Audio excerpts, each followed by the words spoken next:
For some people it's difficult to imagine that the sea surface macro layer, this SML, exists. Do you think it's the most important millimeter on the planet? I think so. And the sea surface is really important because it covers 70% of the Earth's planet.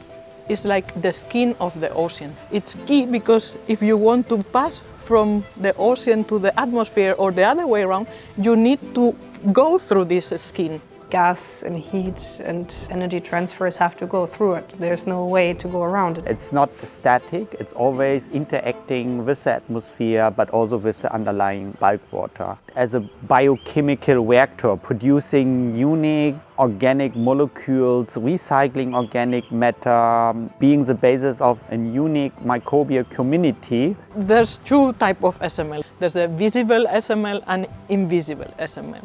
The visible SML, it's so much organic matter that you don't have these normal waves, these very small waves that is normally on the oceans. And this is when you see the sea like a mirror. This is how fishermen describe as leaks. Today we have the sea like a mirror.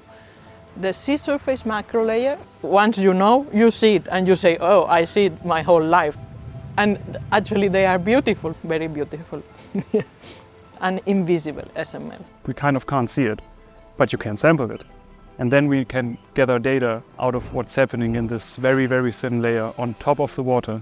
We have a lot of models about climate change, but in this model we do not have the small-scale convection processes. There's a big knowledge gap about it. Normally the oceanography community has been studying the surface ocean, measuring at 2 or 3 meters depth, right? Which is like a dermatologist trying to study the skin doing an X-ray, right? They don't know anything about the skin because you are too deep on your body. Fluxes from the atmosphere to the ocean has been forever calculated from this 2, 3, 5 meters depth.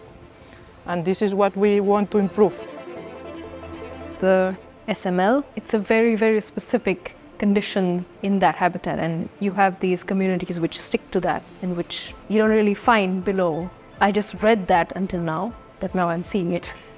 Yeah, believe in SML. It exists and it changes a lot of things in the ocean for sure. One part of the world, the ocean is absorbing the gases from the atmosphere, and other places can act like a source of these gases. That depends on the amount of phytoplankton or biological processes that are occurring inside the surface microlayer. When many people see the ocean, they just see water. But when you understand all of these processes occurring all the time, day and night, in your mind, you open a window to the world.